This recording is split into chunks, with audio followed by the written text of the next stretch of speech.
Los demócratas han demostrado mucha debilidad y miedo, algunos sí, otros no. A ver, siento que el partido está paralizado, pero Gavin Newsom, como gobernador de California, ha estado haciendo un enfrentamiento directo con Donald Trump, magníficamente bien, y sustentando las bases de la democracia liberal en la que creen los demócratas estadounidenses.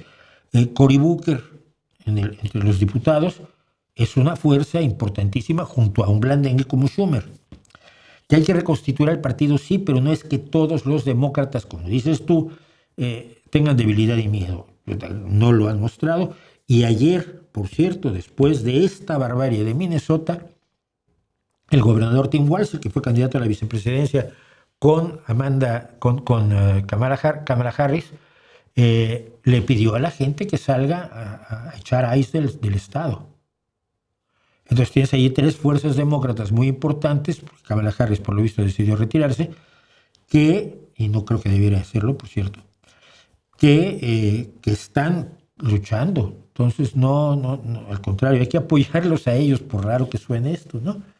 Por raro que suene esto.